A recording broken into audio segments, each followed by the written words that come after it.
Hello, everybody. It's Tuesday night. It's 7 o'clock, and we are live.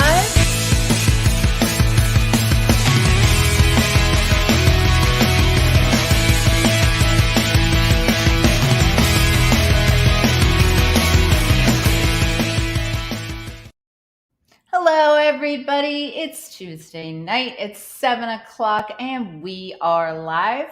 Welcome to V-Talks. I'm your host, Veronica Brockwell. Well, we're going to change it up tonight. We've got a really cool topic. I reached out to my audience recently, and I asked them, what do you want to talk about? And so many people said they wanted to talk about the Bridgewater Triangle. Now, I had no idea what this triangle was or where it was, but ironically, it's almost in my backyard. It might even be in my backyard. I'm not really sure, but this is a very famous triangle that's located in the south coast of Massachusetts, where there's a heightened amount of paranormal activity, and it's globally known. So I thought, all right, well, I have to figure out what this thing is. So I reached out to my very good friend. He is a paranormal investigator, a commentator for the Travel Channel and the Weather Channel.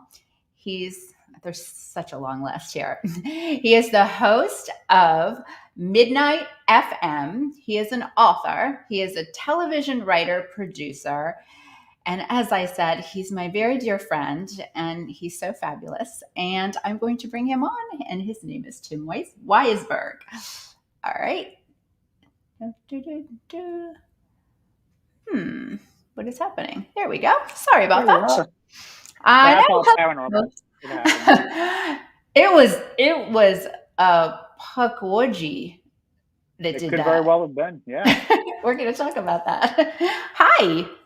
Hello. Great to talk with you again. I know. You've been on my show before. Mm-hmm. We've talked about ghosts and other strange phenomena, but tonight we get to talk about one of my favorite things, and that's the area that we live in. I know. But before we get to that, for the audience members who do not know who you are, which I would be shocked if there are any, but I'm sure there might be a few. Why don't you tell us a little bit about who you are? Well, I'm Tim. I work here at WBSM. I'm actually in my office here now. And for the first few years that I worked here, I was doing a sports show. And then in 2006, I started hosting Spooky South Coast. And that opened up the doors of the world of the paranormal to me. I'd always had an interest in it. I'd always had experiences. But once I had the chance to do this talk show where I could actually dive deeper into what it all means, it just opened up a whole new world for me. And so that led to, the opportunity to go out and run events, which I know you've been to one. I've been able to help restore historic places with all the money we've raised. That led to me being able to work in television and being able to write a couple of books. I mean, it really has been kind of everything that I would have ever wanted to do, all wrapped up into this world that I have an interest in. So it's I'm very lucky that I've been able to do all that stuff, but I'm really lucky that I've been able to bring a lot of people along for the ride and help them realize that this stuff is real and that it actually does happen. And you've had some pretty scary experiences, or maybe you don't view them as scary. I would view them as scary. You were at the Lizzie Borden house, and can you tell us a little bit about what happened there? Yeah, there I was thrown up against the wall. We were doing an investigation, and we kept seeing the medium that was working at the house that night. She was getting scratched by something we couldn't see, and she was wearing a tank top, and you could see the scratches appearing on her shoulders out of nowhere. And so I put my arms behind my head and I said, don't pick on her, pick on me. I won't even fight back. And I put my hands behind my head and I felt two hands grab my elbows and start like pushing me. And so I would push back and then it would push me. And I said, is that all you can do? And as soon as I said that, just wham, it threw me up against the wall right in the spot where Mrs. Borden's body was found. And were you afraid? So I wasn't really, I was kind of thrown for a loop a little bit with that, but generally, something happens when you have your first real paranormal experience and you know that it's a paranormal experience. It's different if it happens to you because you're like lying in bed and something touches you, or you're in a dark room and something grabs you. Like, that's unexpected. When Sure. you go into it and you're looking for it and then it finds you, you have that moment of, you can either run toward it or you can run away. And so when I made that decision the very first time to run toward it, that kind of led to a lot of that fear being gone. There's been a few incidents where I felt like I was in physical danger, not necessarily because of the activity, but because of the other circumstances around it. Those circumstances scare me. But if it's just me and a ghost, I find that to be one of the most comforting things in the world. Now, you recently did you do a series with Dan Aykroyd? Yes, there's a program on the Travel Channel called Hotel Paranormal, and Mm-hmm. I was contacted a couple of years ago. It's produced by a Canadian company, Mm-hmm. and they asked me if I wanted to fly up to Toronto and talk for a couple of days about haunted hotels. And I went up there and I did the first season, and I spent a couple of days filming stuff, but I assumed, usually how the way these things go is you spend 2 days filming to get maybe 30 seconds of screen time on one episode. And as it turned out, they ended up using me in every single episode, commenting on different cases. Oh So wow. when season 2 was filmed last year, they didn't go to Toronto because of COVID, so they couldn't cross the border. So I went to this little tiny town in New York, and they interviewed me in the hotel ballroom there. And so that's in season 2, which should be coming out onto the Travel Channel sometime this year. Oh, that's really exciting. And then you recently took a trip to Amityville. I did. That was a very fortunate thing. I've always wanted to get. I've always been obsessed with the Amityville case, and I always wanted to be able to go there and lay eyes on it for myself. And I was contacted by a production company that said, we're working on a documentary about the Amityville house. And I said, Mm. well, I've always wanted to go there. And they said, oh no, not only are you going to go there, we're going to try to get you inside. And I was like, oh, I'm in, whatever, I'm in. And it didn't work out that we could get inside, but we were able to get Oh, closer than anybody else has been allowed to get, and actually try to investigate. So Stephanie Burke, my co-host on Spooky South Coast and my best friend, we both went down there and we sat outside the Amityville house and we conducted a little paranormal investigation from the car, using something called the Estes method, and we got some pretty interesting results. oh wow. That's really exciting. I met Stephanie because I met her at your event at Mm-hmm. in Sudbury at the Waverly So Waverly Wayside Inn, Wayside Inn. Longfellow's Wayside Inn. Yeah, what a cool place and what a great meal. I know. No, I loved it. If anyone gets the opportunity to attend one of Tim's events, I highly recommend that you do it. It's the entire experience, and when he has an event like that, he gets access to parts of the building that the public never sees, and that's what is so unique about it, I think. Yeah, absolutely. I mean, to be able to do what we've done with these events, it's really cool to go and investigate these places, but then to be able to go back again and see what the money that we raised the last time goes into to help in keeping these historic places alive is amazing. In Wareham, we have the Fairing Tavern, which was Oh, built in right. 1690, and we do events there all the time to help them out. And it's one of their biggest fundraisers of the year. And you can walk in and see these floorboards that we've helped to replace, because the old, 300-year-old floorboards were rotting away and they needed to replace them. You can walk in, step in, and say, I helped do that. Like, that really matters to me. And I know a lot of the people that come to our events, they love history so much that it matters to them too. Yeah, I had a wonderful weekend, and I can't wait to do it again. So next event that you have, I'll definitely be there because it was just a lovely Oh, time. we're heading back there April 30th. Well, I'll be there then. All I just right. want more of that. I just want more of the prime rib that we had that night. Oh, I know you didn't partake, but I really Yeah, enjoyed it. and I ate I your don't portion I don't too. eat meat. I took That's all care of right. your portion. I'll do that again too. Yeah, the food was great. All right, so we're here to talk about the Bridgewater Triangle. And as I mentioned before, I had never heard of this area of the South Coast. I'm going to actually, we have a little map here that I'm going to try to bring on here. We're going to see what this looks like. Oh, great. I don't see you though, but I guess that's okay. Yeah, you're So, better off. well, can you explain this to our viewers? So the Bridgewater Triangle originally was a term coined by cryptozoologist Loren Coleman in the late 1970s. He had been investigating, he looked into what we call Fortean phenomena after Charles Fort, things that are an anomaly. And he was getting all kinds of reports of things happening in the Bridgewater area. And at the time, the book The Bermuda Triangle by Charles Berlitz had just been published. So the Bermuda Triangle was a big thing on, different TV shows, and people were talking about it and buzzing about it. So Loren saw that in his research, everything was happening around the three Bridgewaters. We have East Bridgewater, West Bridgewater, and Bridgewater proper. And he realized that that made a natural triangle. So he referred to it as the Bridgewater Triangle. And when he published his 1983 book, Mysterious America, he talked about the Bridgewater Triangle in that book. And for the first time, it kind of entered the paranormal lexicon. Well, years later, a group of other researchers kind of picked up that mantle and expanded the work that Loren Coleman had done and started finding more cases to put into there. People like Christopher Balzano, Chris Pittman, and Aaron Cadieux made a documentary film way back when he was in college. The nice new shiny film that's out now was just kind of a remake of his original college film that he worked on. And as they realized that there was so much more phenomena happening, they also realized that they had to expand the borders of the triangle. And so now it's more, the way that they defined it in the documentary, it's from Abington to Rehoboth and into, Freetown, Fall River. I look at it now as actually being everywhere from, I'll even go as high as Salem or even Salem, New Hampshire for the top vertice. And then I will extend it all the way out into Western Rhode Island and all the way down through Cape Cod. And even that, I would say, is, the triangle is a living thing. So it's always growing. It's always expanding. The more we talk about it and the more we put, attention onto this phenomena, the more it responds and then just keeps growing and growing.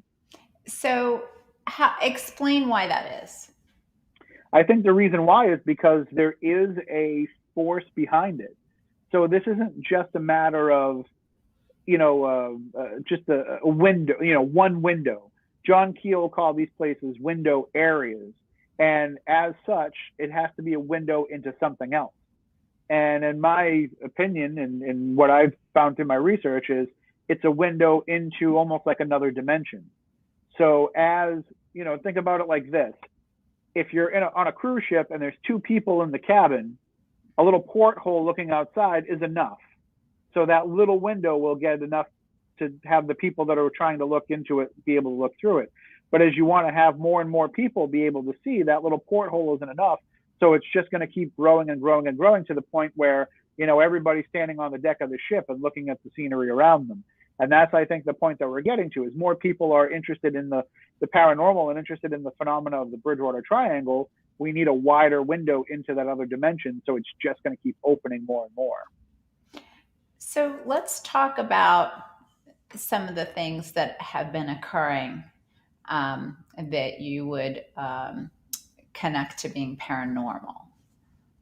The very first thing I always go to, and it's because it's the one that means the most to me and my research, are ghosts. And there's no shortage of ghosts in the Bridgewater Triangle. There's a lot of haunted areas.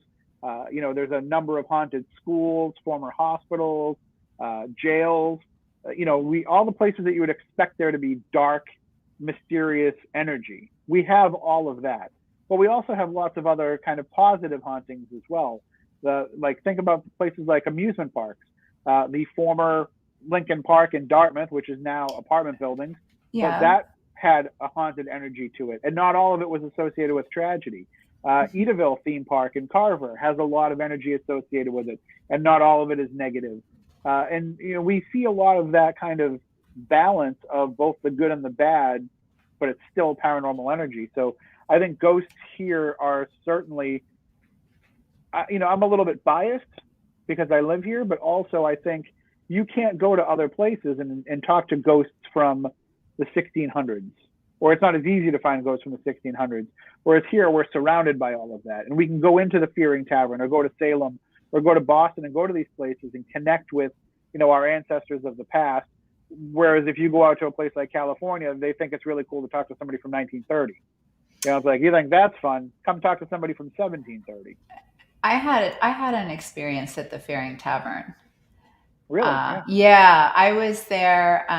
I was there with Grace Morrison, and we had a concert there, and it was during COVID, so there was, you know, it was just a online little concert, and the lady there gave me a tour, and I don't know if you remember, but on the second floor, there's this little room that connects another bedroom, and it's almost like a closet that you have to go through. You have to kind of like weave your way through it. Yep.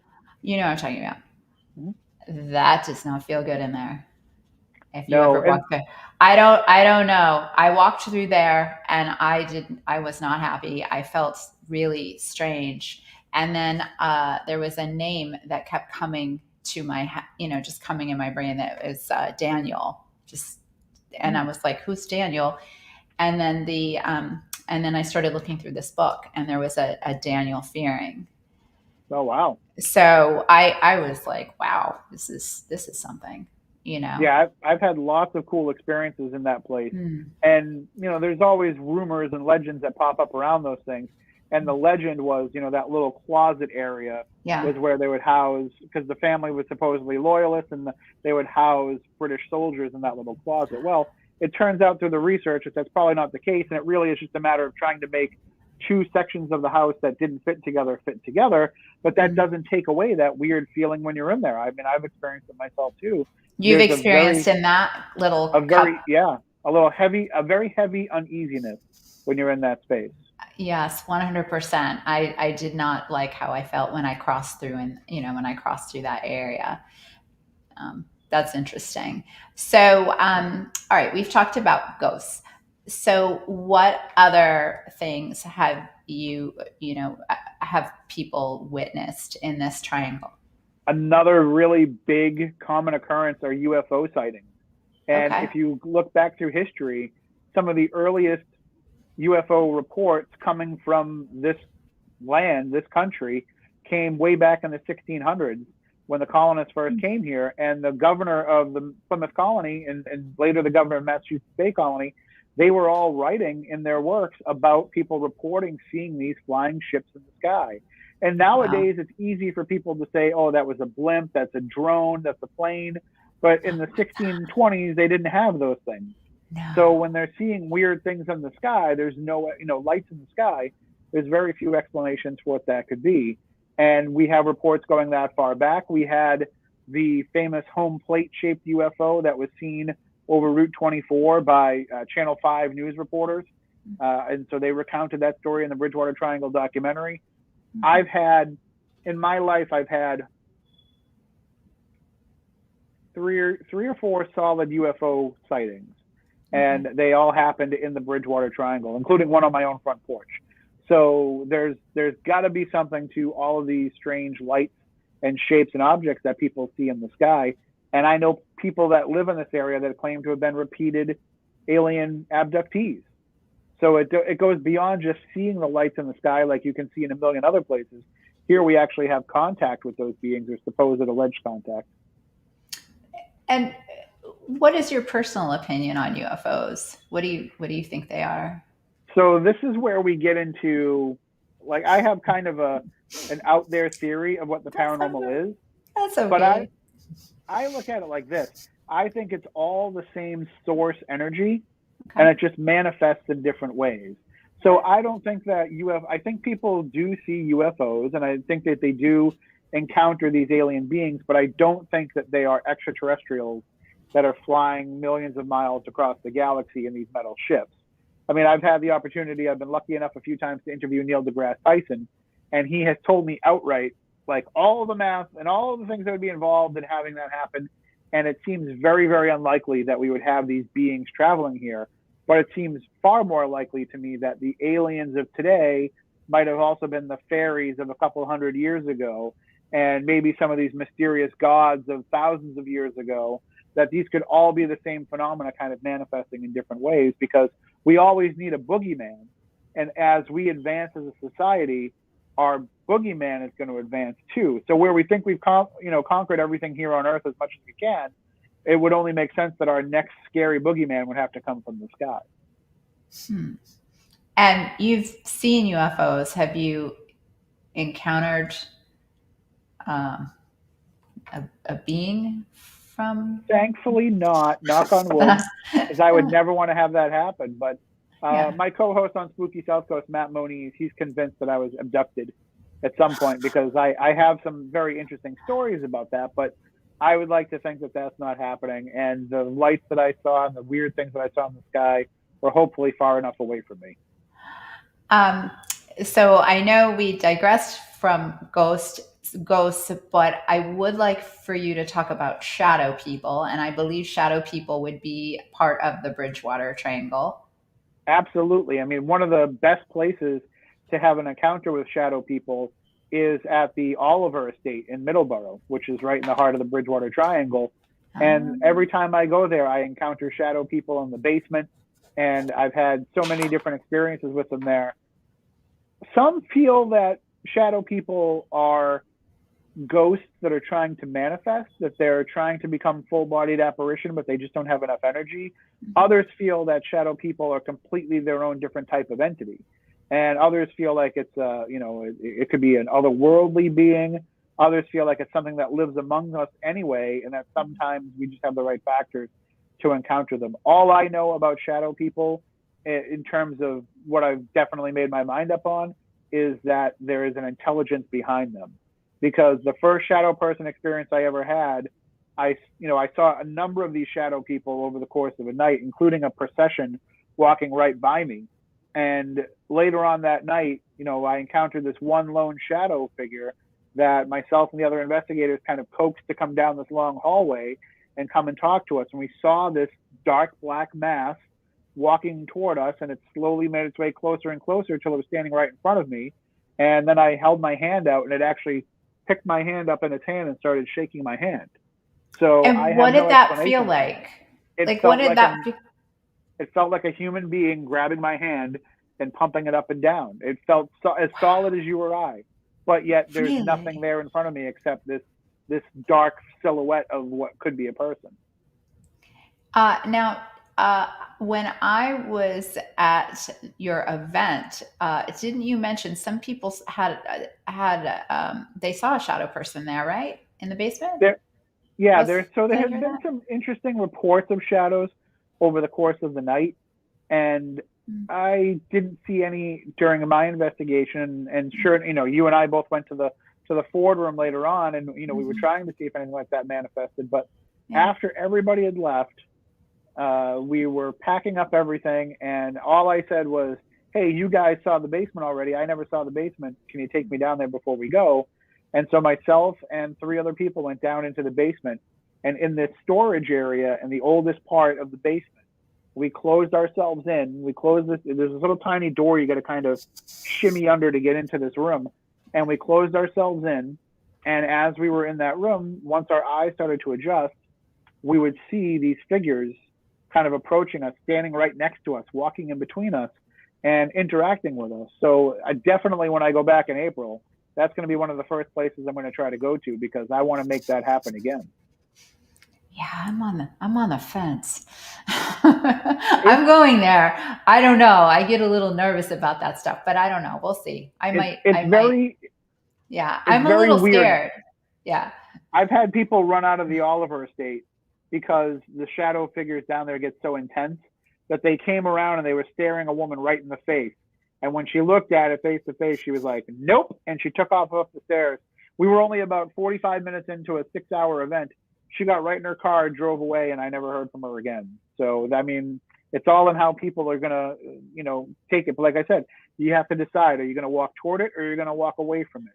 But as my friend Matt Moniz always says, as he was taught by his mentor, for every step you take toward the paranormal, it's going to take 2 steps toward you. Right. Okay. So we've talked about shadow people, and we've talked about UFOs, and we've talked about ghosts. Bigfoot. Bigfoot is just one of the many cryptid creatures that are reported in the Bridgewater Triangle. People talk about seeing him near Lake Nip. I'm not going to try to say Lake Nip's full name, but people call it the Nip. So he's been seen around there. He's been seen around the Hockomock Swamp in the Taunton Raynham area. He's been spotted around the old Bridgewater Raynham dog track. And, there's Bigfoot reports from a lot of the communities in this area. Fairhaven, where I'm at right now, Middleborough. There's been reports of Bigfoot in Plymouth. Like, these hairy hominid creatures are kind of seen everywhere around here. But that's not the only creature that we have reports of. We also have the supposed giant snakes that people have seen, the large black cats like a panther prowling around some of the woods, like in the Blue Hills and in the Freetown State Forest. And one of the most interesting creatures that, if we're going to talk about mythological creatures, we can get into things like the Pukwudgie. But before we even get into that, I'll bring up the Thunderbirds, because Native Americans reported Thunderbirds for a long time. And a police officer actually reported seeing a Thunderbird standing there in the street, taller than a man, in the middle of the road. I mean, so you're dealing with something that a trained observer like a police officer is reporting seeing this. That I've got to give that some credence. But of course, the Pukwudgies are the creature that everybody wants to know about when it comes to the Bridgewater Triangle, and with good reason, because they are such an interesting story. So what is a Pukwudgie? So Pukwudgies are these Wampanoag creatures of lore that are, they're small. They're some descriptions have them as being like almost like little small humanoid type creatures. Others have them as being like these little hairy creatures. But they were trickster spirits. So they would appear as these lights that would kind of float around people, and then they would manifest into these creatures, and they would play tricks, and they were harmless. But as the story goes, one day the Native American creator god Moshop was he lives in Assawampset Pond in Lakeville. So he and his wife are giants that live in this pond, and they're just going about their regular, creator god day, whatever they're doing. And all the Pukwudgies show up on the shore of the lake, and they all attacked Moshop and his wife, and they killed them. And from that day forward, the Pukwudgie had gone from being this little trickster spirit to being this little evil spirit. And so people who encounter them even to this day will often report having these negative, scary encounters with them. And people are fascinated by them. They will go out and hunt for them in the Freetown State Forest, not hunt like with a gun, but go out looking for them. And they've even become a phenomena beyond the Bridgewater Triangle. J.K. Rowling was writing about them in one of her projects, and people say that they have Pukwudgies where they live. But what they have to realize is a Pukwudgie isn't a Pukwudgie outside of this area and outside of the Wampanoag culture. In other places, they might go by different names, but Pukwudgie is specifically to this area. So you're not going to get a Pukwudgie out in, the western states. They're going to have their own version of whatever that is. And it's probably the same type of, being, and entity, and intelligence. But we have to be cognizant of the fact that these terms are cultural terms, and we can't really just appropriate them for any type of phenomena. So do you think it's like a spirit? Some say that they were, these spirit type beings. Others believe that they're an entire different race of creature. So it really depends on how you like an animal. Yeah, but just an animal that happens to have mystical powers. But they look at it as like it's something you could actually go out and find and capture and put into a cage. Others say no, you can never do that because it comes from the spirit realm. So it all depends on where your belief system lies. But for the Native Americans, they were very, very real, and they were something to be feared and not toyed with. And that's why they really see, the thing that I've encountered over the years is the Wampanoag legends are so tied into the Bridgewater Triangle, and we could even say that the Wampanoag colonist King Philip's War might be the cause of a lot of this activity. I think it was more of an effect of the activity. But anyway, they say that all of this is so rooted in their culture, and they don't like us taking their culture and telling these stories because they're not our stories to tell. I would turn around and argue with that say because we live here and because we encounter this phenomena, it becomes our story. So I would rather be able to, give it the truth of what those people would call it, but they don't want to share that information. They're very closed-lipped about their spirituality and their spiritual beliefs. So There are obviously lots of police reports of these Pukwudgies. Not only are there police reports, there are Pukwudgie. reports from police that never make it into the police log. I've heard from plenty of officers that say, listen, I was out on patrol one night and I saw this little tiny creature and it looked at me and it like hissed at me and it was unlike any animal I've ever seen. Or I saw this tiny, one person described it to me as gnomes. He said he saw these gnomes that were walking around. He's like, but they didn't look like any other gnome I've ever seen in my life. So there's, it's all kind of through the lens of how you experience the paranormal, how you'll describe it. But it seems like they all kind of fit into the category of Pukwudgies. And there's actually a sign that they have at the in Freetown, right? So the Freetown police a few years ago on April Fool's Day, they had this sign made that says, caution, Pukwudgie crossing. And so they'll bring it out every April Fool's Day and put it out on the street. But the first year they did it, I wrote a news article for WBSM and I wrote it completely straight as if it was, an actual real thing. And then at the very end, I mentioned something about, Pukwudgie season only runs on April 1st kind of thing. And, it comes back up every year and they keep putting the sign out every year. Yeah, well, that's what it's for. That's the fun of it. What's the fun of a legend if you can't believe in it? Yeah, so I had no idea about any of this. I didn't even know what a Pukwudgie was. So I'm doing all sorts of research, and I'm like, oh my god, they actually put a sign up for that. These are real. And so I was just convinced that okay, there's so many of them. They have a sign there. I'm like, they've got to be kidding, right? Well, what's funny is they now have to chain the sign down when they put it out because so many people have gone down to the police station and tried to steal it. Yeah, I believe it. Hey, I'd love to have it on my wall. I know. I think it's awesome. I have a space for it right over there. Yeah, that's a good one. All right. Well, what other things happen in the forest? One of the things that I think is often discounted in how it relates to the paranormal and the triangle phenomena is all the true crime that we have in this area. There have been cults that have operated in the Freetown State Forest. We have things like the New Bedford Highway murders that have been unsolved for over 30 years. We have the Fall River cult crimes that happened with Carl Drew and Robin Murphy.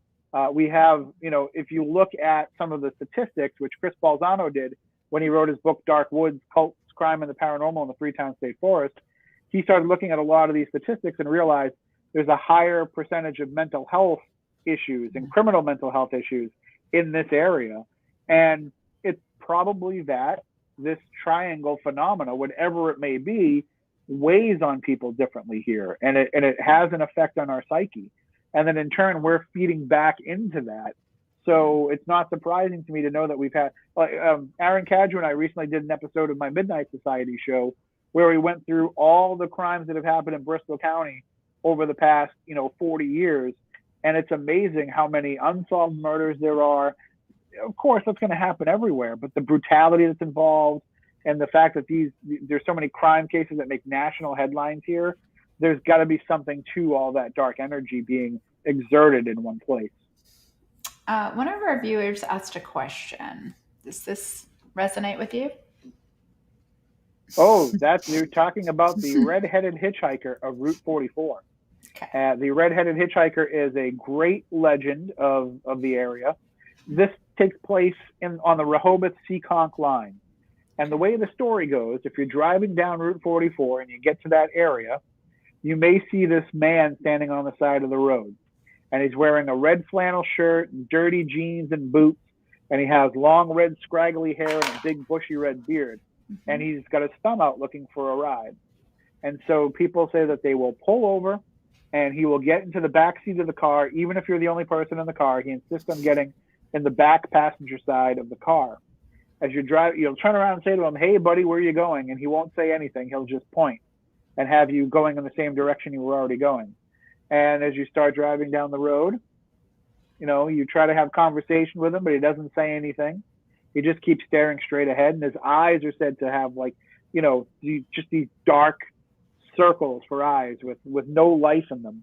And as you're driving down the road, he'll start to giggle. And then that giggle will start to turn into maniacal laughter. And it's going to get to the point where it's piercing your ears and you can't take it anymore.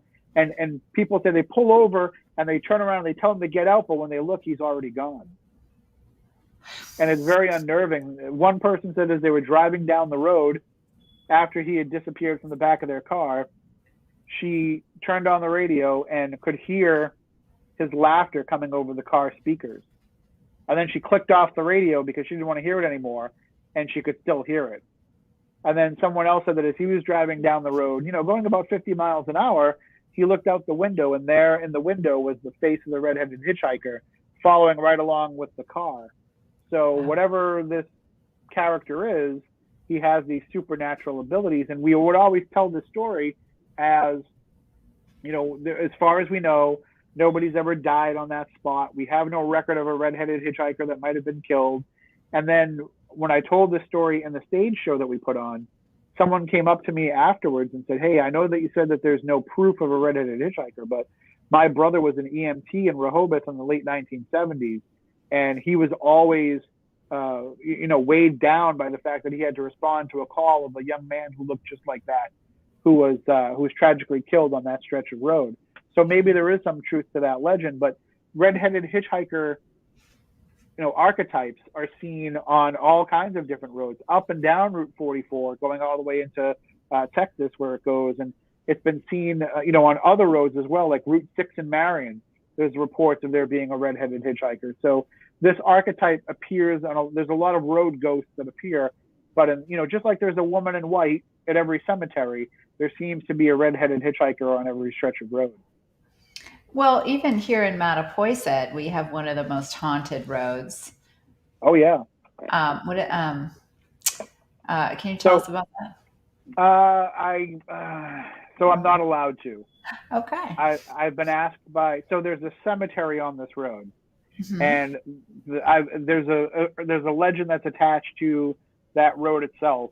But I've been asked by the people who run the cemetery, the organization that cares for that cemetery, not to spread that story because they're getting a lot of legend trippers trying to go up and down that road, and it's dangerous. And part of the reason why that legend exists is because it's a dangerous road, and the legend is supposed to kind of warn people not to go down that road. But I'll tell the story without telling where the location is. On this road near the cemetery, there's a tree that's in the middle of the road. And the way the story goes is that in the 1970s, there was a Mustang full of teenagers that were driving down that road and they weren't paying attention. They slammed into that tree and died. Now, there's no record of that. It's just the urban legend. And the way the story goes, if you pull up onto the road in front of the tree and you turn your lights off, I think you have to flash your lights 3 times and then turn your lights off. Then after a few seconds, you'll see headlights behind you and it'll start driving looking like the car is going to ram right into you, and then the car disappears before it would hit you. And all I can tell you is if you go and you find this tree and you figure out where I'm talking about and you flash your lights 3 times, they're going to call the cops. So don't do it. Don't go there. It's a creepy road. It definitely is. For sure. And a lot of the legends that you'll find online about it, have been proven false. There were stories about during King Philip's War that they hung Native Americans from the trees there. There's no proof of that. So all of the stuff that you see on certain websites, onlyinyourstate.com, are just bogus stuff that they're just repeating over and over again. Right. So talk to us about orbs and fireballs. So orbs are interesting because most of them can be explained away. When you capture an orb on film, the rise of digital photography and flash photography in everybody's pocket has led to a rise in orb photos. And more often than not, you can look at an orb photo and figure out why it's caused. It's usually dust, bugs, or moisture reflecting the light of the camera lens of the camera flash back into the camera. And if you're not using a flash and you're filming an IR, it's reflecting the IR back. So we can look at a lot of these and easily dismiss them right away. Sometimes, though, you have experiences with things that are not just on film, and you see them with your own eyes. You see these balls of light, and I've had that happen to me many times. Me too. Where, you might be outside, and you know the difference between a little tiny firefly and this giant ball of light that's flying by. Yeah. And I've seen, even variations on that. I was at the Oliver estate in Middleborough in the basement, and all of a sudden in the middle of the room, this bar of light popped up about, probably about 2 feet high, and it looked almost like a fluorescent light bulb in the middle of the room. It appeared out of nowhere. It scrolled across our line of vision a few feet and then just disappeared again.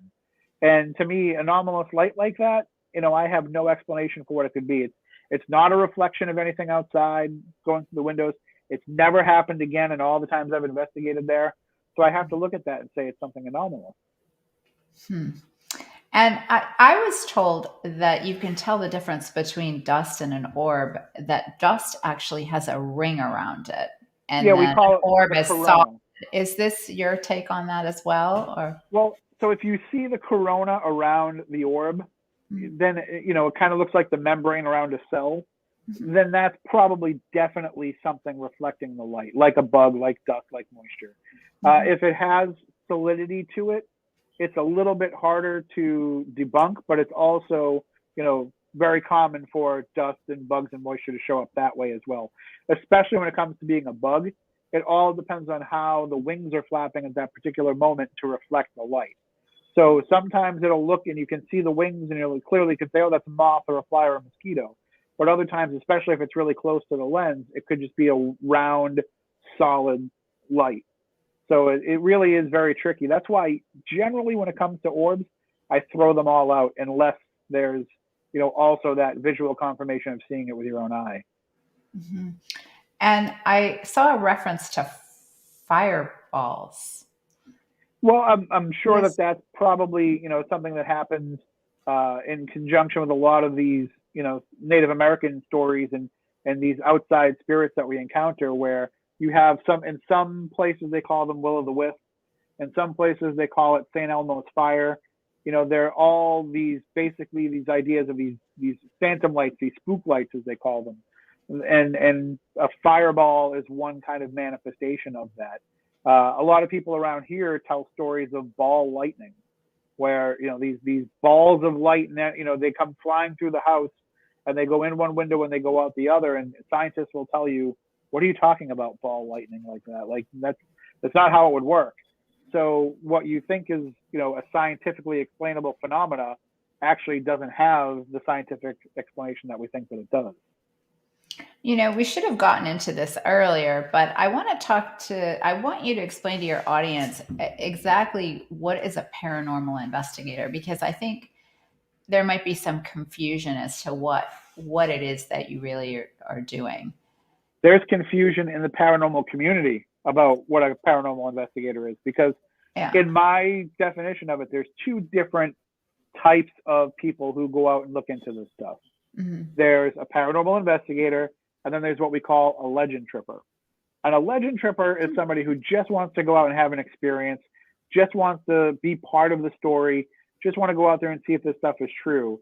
And most people who are doing this are legend trippers. Mm-hmm. And there's nothing wrong with that. I'm a legend tripper in a lot of cases too. Mm-hmm. I think it's fantastic. My tour company that I ran with my friend Jeff Belanger was called Legend Trip for that very reason. Like, the idea is to go become part of the legend. But a paranormal investigator goes and documents everything and has different tools to take measurements, and is, using what they call science, but what I call a pseudoscience, to try to prove or disprove what's going on as being something paranormal. And there's a lot of processes involved in that not every quote unquote paranormal investigator wants to go through. So if you're not really following this methodology and you're leaning more toward the legend tripper side of things, you're not really a true paranormal investigator. But because so many people that are involved in the paranormal world now are basing their knowledge on investigations off what they've seen on television, it's kind of changed the way that it might have been in the 60s and 70s when Hans Holzer and Brad Steiger were out there investigating for ghosts, or even in the early 1900s when it's Harry Price. When they're out there investigating for ghosts, they're using a completely different methodology than people are using now, because we're basically just taking a bunch of equipment that's made for other things and trying to apply it to what all of those people told us that ghosts were. So give us an example of some of the equipment you use when you are investigating a property. for me, I have really kind of limited myself down to I use an app called Echovox that scans through all the phonetic sounds of human speech that's been put into the sound banks, and I get a lot of great results with that. But that's not for everybody, and it really takes a practiced ear to be able to tune into what's coming through there. But generally, what we do when we're trying to use equipment on investigation is we're trying to, first and foremost, measure the environment around us, because when a ghost manifests, there are environmental changes that seem to be happening. So as it's an endothermic reaction, as a ghost is pulling in heat energy to be able to manifest, you should see a rise in the electromagnetic field as the energy spikes, and a decrease in the temperature as they draw in that heat energy. So we bring EMF detectors and digital thermometers to try to measure those things. And then it's exothermic, as it gives off that heat energy and kind of dissipates again. The temperature should go back up, the electromagnetic field should go down, so we can kind of also document that. We can also use things like sound meters, infrared light, all these different ways, Geiger counters, that we can measure the environment around us and manipulate the environment around us to be able to do it. And then you have other devices that people use that are geared more toward interaction and communication. So you have something like the REM pod, which uses electromagnetic field to operate, but the idea is that the spirits will come over and intentionally manipulate that device so that you'll be able to interact with them. So it's really just a combination of two things. It's measuring the environment around us, and then doing something that people have been doing for thousands of years, which is basically called scrying, some kind of spirit communication. And, whether you used a Ouija board 150 years ago, whether you used a pendulum 200 years ago, whether you did automatic writing or mirror gazing 1,000 years ago, it's all the same thing. It's just different tools for what they call divination. You're trying to communicate with spirits. We just do it in a way that actually requires AA batteries now. Right. Yeah, it's made it a lot easier, I guess, right? So it looks cooler on TV when it all lights up. Yeah. So the Echovox app is quite interesting. I have no idea how to use it, though it is on my phone, and I tried, but it just didn't work for me. I have a little how-to video I made I can send you. Okay. I don't know. I get a little nervous about all that stuff, but I am intrigued for sure, and but for those in our audience that are interested, it is quite a unique tool. And I've heard when you use it, you understand how to mix it in such a way that actual words form, and it's not gibberish. That's what I get. So yeah, it's really just a matter of being able to slow things down, speed them up, to be able to kind of isolate where you're getting the sounds from, and then also a trained ear of hearing it over and over again. You kind of learn. I mean, I work in radio, so I have to be used to listening to what's coming through on the headphones, but also be able to kind of let what's coming outside the headphones bleed in a little bit, and also be listening to something that I'm going to be playing later. So like, I'm used to directing my audio attention in a variety of different ways, and you really need to be able to do that when you are utilizing Echovox, because it is a lot of strange sounds coming at you all at once. Yeah, I think the last time you were on your show, you used the Echovox app, and we had a conversation with someone. And more often than not, when I turn it on, something comes through and communicates. Yeah, it's really quite incredible. So anybody that has an interest in this, I highly suggest you get you download that app, because it is pretty cool if you can master how to use it. And there's a great Facebook group too called Echovox Users, where if you have any questions, just go join that group. They have all kinds of documents in there people have created with all their favorite settings, and people in there are always willing to help newcomers, figure it out and use it for themselves. So don't be afraid of the technology. There's certainly a community around there to help you be able to utilize it to the best of your ability. Yeah, absolutely. And the other thing too, I remember you said, as a paranormal investigator, you're actually not trying to prove there are ghosts. You're trying to prove there are not, right? That's the idea behind it, because more often than not, people, this might not really be the case so much anymore as the public has become more savvy and more believers in the idea of ghosts. But the concept was always that more often than not, the phenomena that people think are ghosts are explainable. And so if that's the case, let's go in there and try to disprove the idea that it's a haunting by showing the reality of what it could really be. And that's why you have a lot of people that go into investigations and say, we're going to debunk this, we're going to debunk that. I don't really love that term because that means that you're saying that debunking means that you think that it's all bunk. And that's not necessarily the case. And sometimes it's just people not knowing that their oil burner makes a noise like that, or their pipes rattle, when something like that happens. So you have to kind of go and help them realize their environment around them. But then there are other groups that like to take a story that they've heard about a place and then go to that place and try and investigate with that story in mind and say, okay, we know that, John Doe haunts this particular building. We're going to go to that building and start communicating. And then when we start reaching out and hearing things, we know that that's John Doe trying to communicate back with us. So when you do that, you're going into it with a confirmation bias. You're going in there already thinking that you are going to have this experience. So it really gets rid of a lot of the critical thinking that's needed around this. That's why I like to use that separation of legend tripper and paranormal investigator. I expect the paranormal investigator to use critical thinking in that moment. A legend tripper, I think, can just go in there and freak out and then, have a good time, as long as they understand that you can't necessarily turn around and say that personal experience was definitely paranormal if you haven't used all these investigative factors to determine one way or another. Right. Well, I find all of this very, very interesting. And, if somebody wants to go to one of your events that you have coming up, how would they go about doing that? All you have to do is go to spookysouthcoast.com. That's the website where we list all the events. When you go up onto the site, there's an events tab up there, and you'll find the two that we have on sale right now, which is a return to the Wayside Inn on April 30th. And then also on June 4th, for the first time in quite a few years, we're going to get to go back into the S.K. Pierce Mansion in Gardner, Massachusetts. Some people call it the Haunted Victorian Mansion because that's how it's been on TV shows like Ghost Adventures and Ghost Hunters. But it's this mansion that was owned by the furniture maker in Gardner, S.K. Pierce, Sylvester Pierce. And there's a lot of hauntings that are associated with that house. Some of them have actually been pretty negative. Some of them have actually, there's been spirit attachments of things following people home and attaching itself onto them that Stephanie had to come and remove the spirit. And it's one of the few places where I've ever had experiences that I felt like I was in a horror movie. That, these freaky things were really happening. And so since the last time we were there, which was a very intense experience in which something did follow me home, or might have followed me home, we haven't been back. So this will be the first time back since then. So I'm pretty excited to see what happens.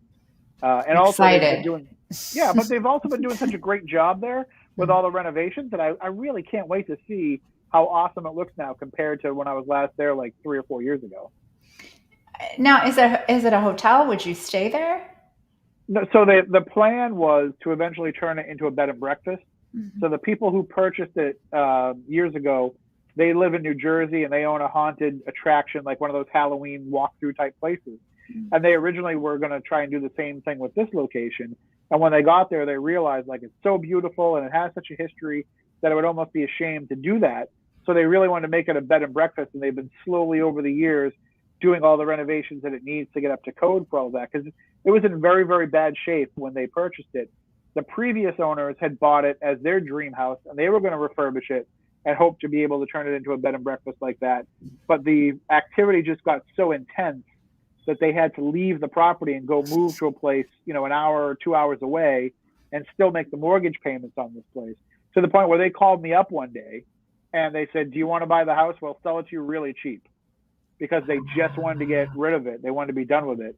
And I certainly wasn't in the market to buy a haunted location that, was unlivable outside of just a couple of bedrooms that they had already refurbished. I don't want to move into a house that needs, $200,000 worth of work. So I turned them down, and luckily they found the perfect owners in the couple that owns it now. Wow, that's incredible. So we have those two events, and where would you stay if you would you have some sort of a package that would be there, or? So generally we try to always, if the place doesn't have accommodations there, Like the Wayside Inn has 10 rooms people could stay in. And I can tell you right now, there's probably already 10 people that are booking those rooms. But we also will get a hotel deal very close by. So they're less than a mile down the road. There's a Fairfield Inn. So we'll get a deal there to help people save a little bit of money if they're going to stay. Because I always think it's beneficial to not drive right home afterwards unless you live very close nearby. I always drive home, so I end up driving 2-3 hours home from some of these places at 3 in the morning after I've expended all my energy all night. But I always recommend people try to stay nearby, and then that helps us infuse a little bit of money into the local economy when we're there. So there is a Fairfield Inn right down the street from the Wayside Inn. Some rooms might still be available at the inn when all is said and done. And then when we do the event in Gardner, there are some hotels and some nearby places that you can stay in. Because I don't think even if it is a place that you can stay, some people don't like to stay in the same place they just investigated because they want to have that disconnect and that distance between themselves and the spirits. Other people love to stay there because that means they can investigate all night long. And you do. I mean, the last time we were at the Wayside Inn, I stayed there till just about 4 a.m. investigating. Yeah, I know. You guys. And then drove right home. Oh, you didn't stay? No, I didn't. So I had originally, there was one room left over that I was paying for so that we could have the whole place to ourselves. And I was going to sleep there. And then somebody needed the room. So I said, you know what, you just take it. I'll turn around and drive home. And I think it was like an hour drive home for me. So it wasn't too bad. Oh, right. Are you guys going back to the Lizzie Borden house? So the Lizzie Borden house is under new ownership. Mm-hmm. And, my friend who ran it for many years, Leanne Wilbur, she passed away very shortly after the sale was finalized. And so the new owner doesn't seem to be having outside events. They do their own regular nightly ghost hunts. So I think that they're kind of focused on doing those. You can rent the house out for the night, but I haven't seen any instances of where they've had events where people outside are coming on and charging money for the tickets and all of that stuff, which is how, we choose to operate. So a little bit of a different philosophy in the way they're doing things now that will probably preclude us, going back there and doing more of those. All right. Well, we're going to wrap this up soon. So let's talk about Midnight FM. We started off during the pandemic, crazy, but we said, you know what, let's start doing this after I'd lost a different radio show due to some controversy behind the scenes. We said, let's start our own network. And we were doing 5 nights a week, but because of my schedule now, we do just Friday nights. So Friday nights at 10 p.m. Eastern on Midnight FM, and you can get it on your Alexa device and you can get it online. We do it as a membership, so you can listen live for free. But if you want to catch some of the past episodes, we just charge $4.99 a month to be able to access those archives. So we've done some really great shows over the years that are all there for people to check out. But it's great to be able to kind of control things on your own, and that's the best part about doing that Spooky South Coast is, we set the topics that we want to talk about, and we do that based on what we think the audience wants to hear. And congratulations on your new show at WBSM. Thank you. Yeah, it's a little different being on the radio and not talking about ghosts, but I'm sure I'll work some of that in today. Tell me about your new show. It just started this week, right? Right. We just started yesterday. It's a general talk show. So we talk about local issues here on the South Coast, trying to talk about some of the issues that really affect people. But today kind of verged into the world of we talked about hot wings and South Shore bar pizza. So you never know where the conversation is going to go. And that's what I love about it. That's terrific. I love it. I'm so happy to have you here. You're my favorite ghost hunter. Well, I love coming here. And I know we always say it, but we're going to be looking for ghosts very soon, right where you live. I know. I've been watching behind you as the show's been going on to see if any of those objects move on their own, but so far nothing. So when you were talking about spirits and how the air is different, all of a sudden I get this really like chilling air around me. I'm like, is something gonna just appear right here live?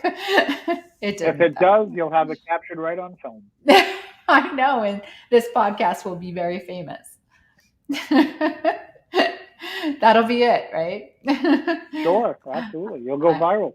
I certainly will. I should have planned that. I should have put like a smoke machine behind me. A little ghost on a string coming up behind you.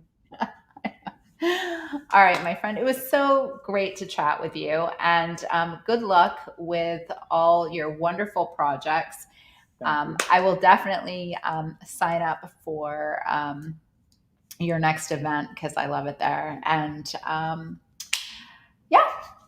So, anything else? I just want to thank everybody for tuning in and for being interested in weird stuff, because I love talking about weird stuff. So reach out to me anytime and we can continue the conversation.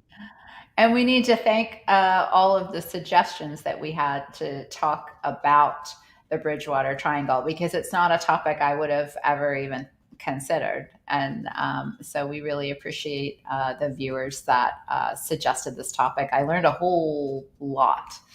And now you're hooked into it. I kinda. A bunch now you're of part my of the legend. I know. A couple of my friends were like, should we go into the forest for like a hike? You certainly should, but just don't go at night. Do it during the daytime. Well, Technically, the forest is closed after dark. I don't think it would be safe anyway. Yeah, it's technically closed after dark, so you have to leave once the sun goes down. Yeah, well, that might not be a bad idea anyway. All right, my friend. Thank you so much, and have a wonderful evening. You as well. All right, bye. All right, everybody. I hope you enjoyed our podcast this evening on the Bridgewater Triangle. I thank you so much for tuning in. We will be back next Tuesday night at 7 o'clock. We have our favorite doctor, Michael Wild, and he will be with us talking about, I'm not sure what we're talking about next week. I'll let you know soon, but he will be with us. He is always here on the last Tuesday of the month. Everybody have a wonderful evening, and we'll see you next week. Thanks. Bye.